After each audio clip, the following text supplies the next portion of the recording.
Shalom Bapak Ibu, saudara kasih Tuhan, kembali kita melanjutkan materi tentang mata kuliah tipologi dan simbolisme, tipologi dan simbolisme.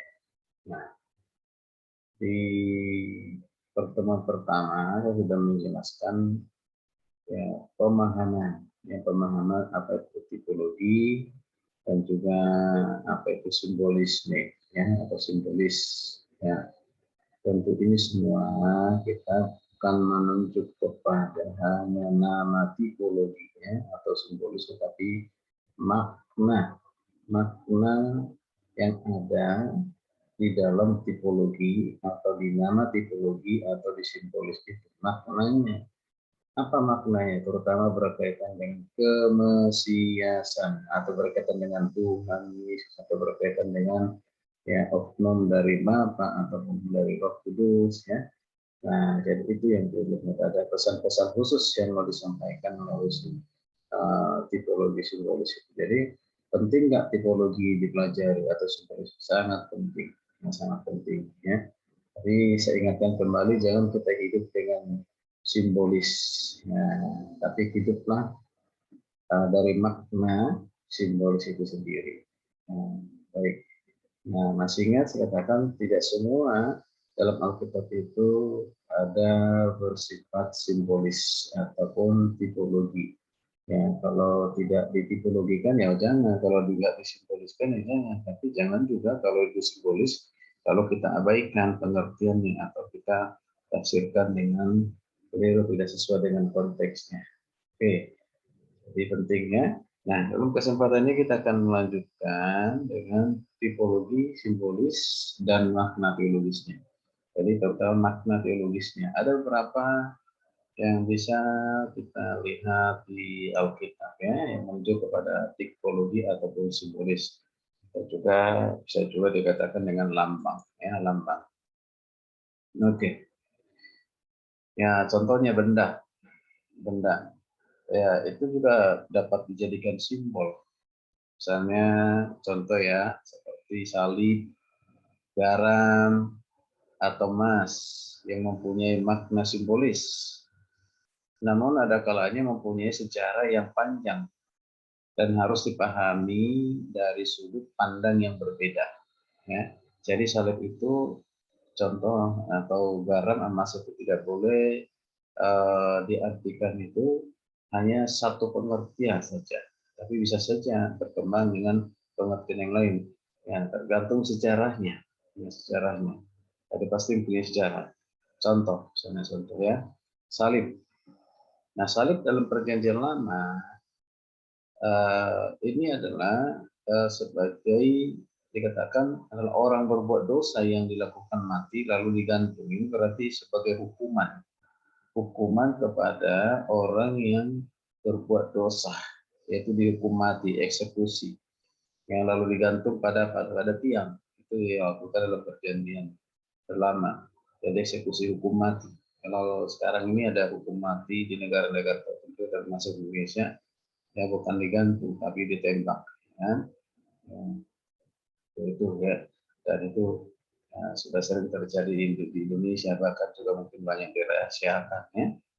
Oke, jadi ini menunjukkan apa? Dan juga bisa menunjukkan bahwa orang jahat itu adalah orang yang dikutuk Tuhan, dikutuk Tuhan. Nanti silakan dibuka di Ulangan 21 ayat 22 sampai 23. Itu di tiang, disalib, itu adalah orang yang terkutuk.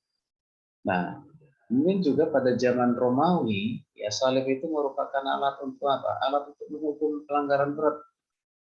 Ya, kalau seseorang melakukan pelanggaran berat, misalnya pemberontak, itu disalib, dihukum, dihukum. Nah, ini itu ada sejarahnya. Ya. Tapi kalau kita kembali memperhatikan bagi penulis-penulis Perjanjian Baru, tidak demikian. Ya, salib tidak menunjukkan kepada suatu hadiah, kejahatan, pemberontakan itu. Nah, tapi ada makna teologisnya. Jadi salib itu memiliki simbol, ya simbol mempunyai makna teologis.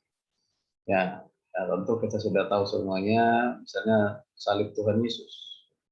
Itu apa? Maknanya simbol tentang penderitaan yang ditanggungkan kepada Yesus. Jadi kita kalau ikat salib yang menuju kepada Yesus berarti penderitaan yang ditanggung oleh Yesus. Dan bukan hanya itu, salib juga kita menunjukkan di mana Tuhan Yesus menunjukkan kasihnya dengan memberikan nyawanya, mengorbankan nyawanya di salib dengan rela disalibkan.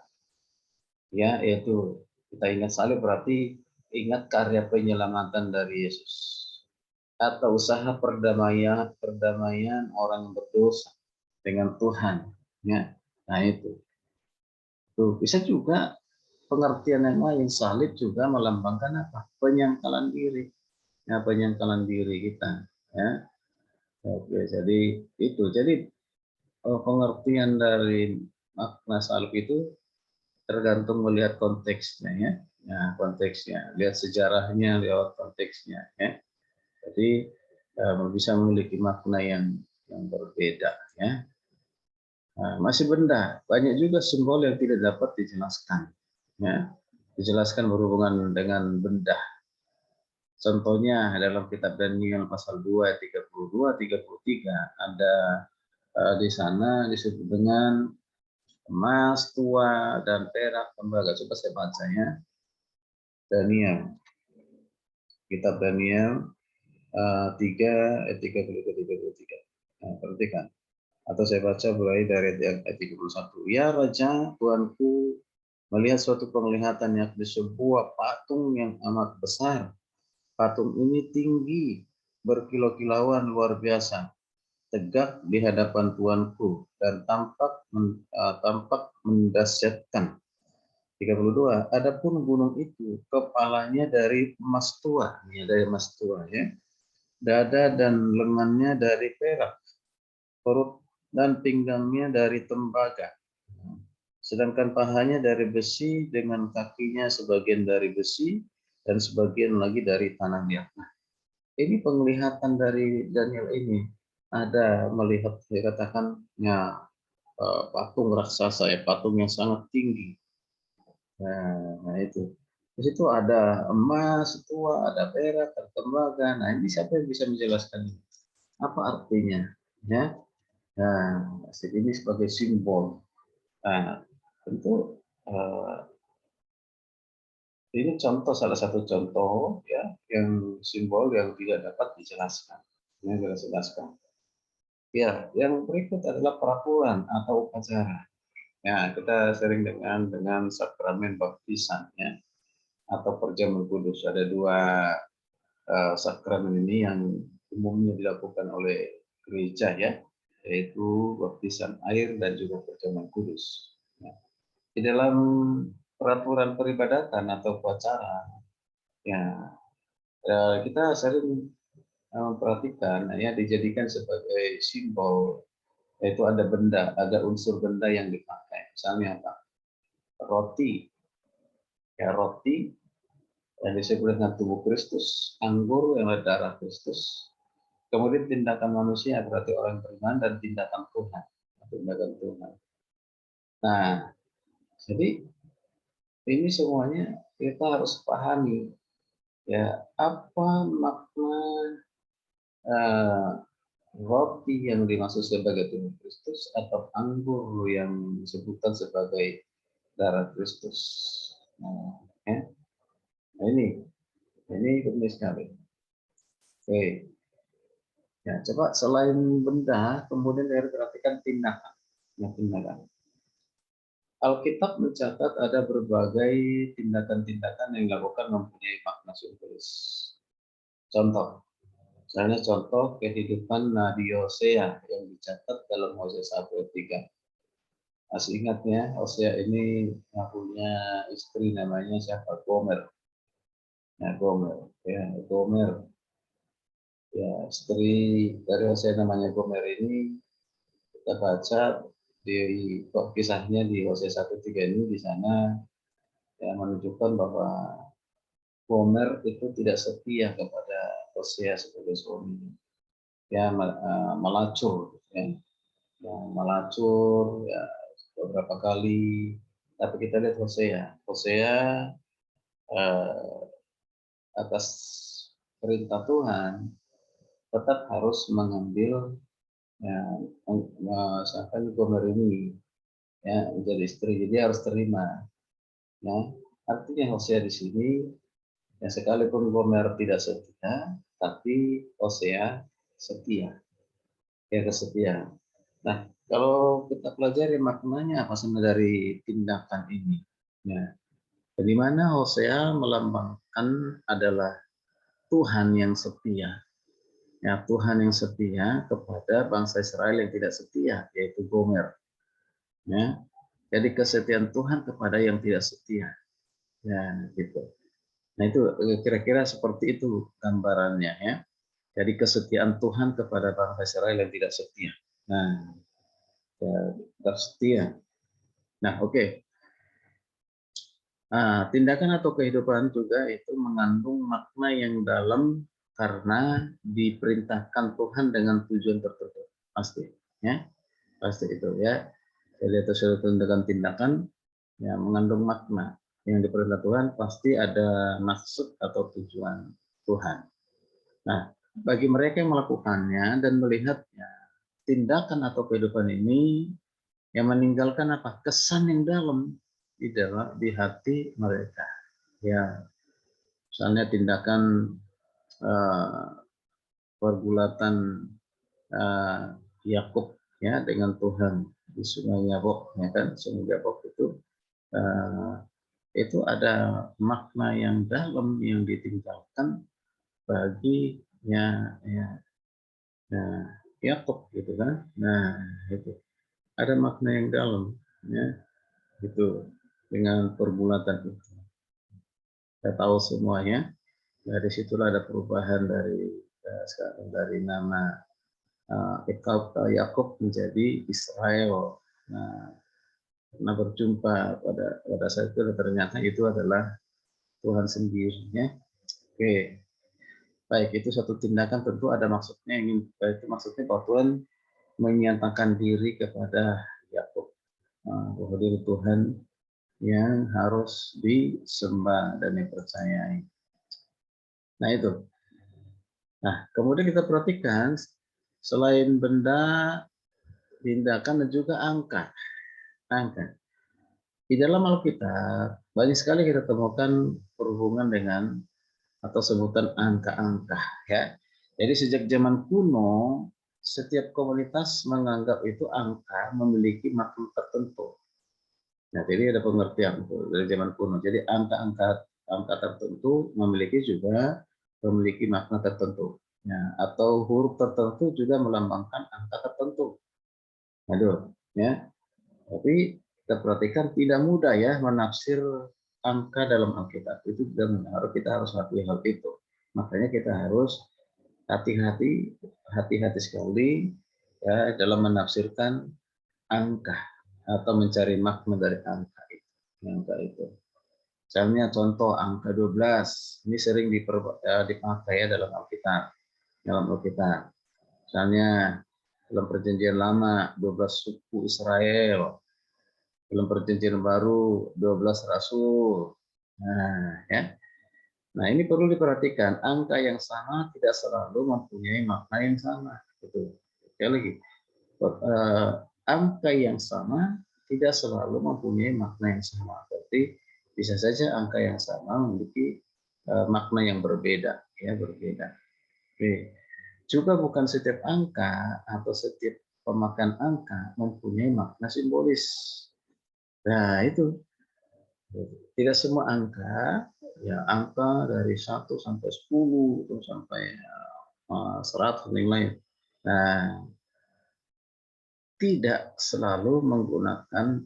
tidak selalu digunakan untuk simbolis. Ya. Ada angka-angka tertentunya. Itu. Oke. Kemudian berikut adalah warna. Nah, jadi warna itu lambang dari warna. Tadi sudah kita perhatikan benda, tindakan, Ya, sekarang kita lihat lagi warna. Ya, warna. Nah, dalam kasus tertentu ada warna yang memiliki makna simbolis. Ya, makna simbolis. Misalnya warna merah. Warna merah biasanya dianggap sebagai darah Yesus. Kemudian juga bisa diartikan karya penebusan Yesus. Nah, jadi kalau kita perhatikan di kitab Yesaya 63 ayat 1 sampai 2, Yesaya 63 ayat 1 2, warna merah atau sinonimnya justru menunjukkan kepada penghakiman. Jadi udah beda ya. Ya, penghakiman. Jadi tidak selamanya merah itu menunjuk kepada darah Yesus, tapi juga penghakiman. Jadi sesuai dengan sejarah atau konteksnya, ya konteksnya. Nah, kalau kita perhatikan juga di Yesaya 1 ayat yang ke-18 juga menggambarkan apa? Dosa. Ya, dosa.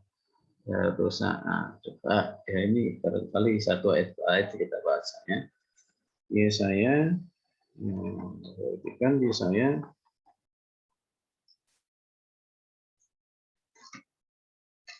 Yesaya 1 ayat 18. Yesaya 1 ayat 18 berkata demikian. Yesaya 1 ayat 18.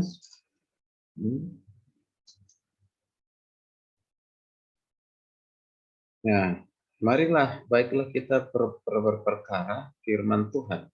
Sekalipun dosamu merah seperti keruji, akan menjadi putih seperti salju. Jadi, ternyata warna merah bisa menggambarkan dosa. Kemudian kalau dibaca juga di Matius 16 ayat 2, itu juga menjelaskan apa? Langit. Ya, langit. Langit itu kan warna biru ya. Nah, warna biru. Nah, kemudian kalau kita perhatikan sekali lagi coba kita baca tadi ya. Nah, Matius 16 ayat 2 tadi, Matius 16 ayat 2. Matius 16 ayat 2. Apa dikatakan di sana? Matius 16 ayat 2. Matius 16 ayat yang kedua berkata demikian. 16 ayat yang kedua. Tetapi jawab Yesus pada batang hari, karena langit merah, kamu berkata hari akan cerah. Kan? Pada batang hari, karena langit merah, kamu berkata hari dan cerah. Itu ada warna merah ya, itu cerah. Tapi ada juga warna biru ya, biru di teks lainnya. Nah, oke. Jadi kalau kita perhatikan ya, ada warna biru juga ya. Nanti saudara bisa baca di Bilangan yang 15 ayat 37 sampai 40. Bilangan 15 ayat 37 sampai 40. Nah, kalau kita perhatikan di sana ada warna, yaitu warna biru. Warna biru. Nah, warna biru adalah warna langit dan adalah warna surgawi. Nah, warna ini berbicara tentang sifat surgawi Tuhan kita. Nah, Tuhan memberitahukan kepada orang banyak bahwa Ia adalah roti yang turun dari surga dan sering berbicara tentang surga ketika Ia berada di bumi. Nah itu kan ini. Jadi tentu makna dari warna itu ya tidak selamanya mengatakan misalnya merah karena darah Kristus atau biru karena uh, langit ya, banyak ya. Nah, jadi nih kamu perhatikan juga Nahum 2 ayat 3 melukiskan siapa? Prajurit. Nah, prajurit warna merah menunjukkan kepada prajurit. Nah, prajurit. Nah, dan juga dari yang kita perhatikan di sini bahwa penafsiran tentang warna ini harus berhati-hati ya. Jadi warna merah bisa juga memiliki beberapa makna ya, yang beberapa makna yang lain. Jadi tidak selamanya warna itu menunjukkan kepada makna yang hanya makna satu ya, menunjukkan satu makna, tapi atau makna tertentu saja, tapi bisa menunjukkan kepada makna yang berbeda. Oke. Kemudian nama, lambang atau simbol pada nama itu juga dipakai sebagai simbol. Ya, yang termasuk itu tokoh, bangsa, tempat, dan lembaga. Nah, contoh di kitab Wahyu misalnya ada Babylon, nah, itu bangsa. Yerusalem baru, ya. Itu ada contoh dari nama tokoh, misalnya nama Yesus dalam bahasa Ibrani Yosua, berarti Yahweh, berarti keselamatan, nanti satu dan satu. Jadi tidak semua nama memiliki arti khusus. Maka para penafsir, kita sebagai penafsir harus bijaksana. Jadi itu beberapa simbol yang perlu kita pahami, kita perlu mengerti, dan kita cari makna teologisnya sesuai dengan sejarah, konteksnya. Apakah sudah tergenapi atau belum digenapi. Ya, bisa saja pengertian harafiah, tapi juga bisa atau pengertian yang kita bisa melihat secara itu simbolisnya, simbolis. Jadi ada makna di setiap simbol-simbol ataupun lambang-lambang. Puji nama Tuhan, kiranya ini boleh bermanfaat untuk menambah wawasan kita, pengetahuan kita tentang tipologi dan simbolis. Shalom, Tuhan memberkati.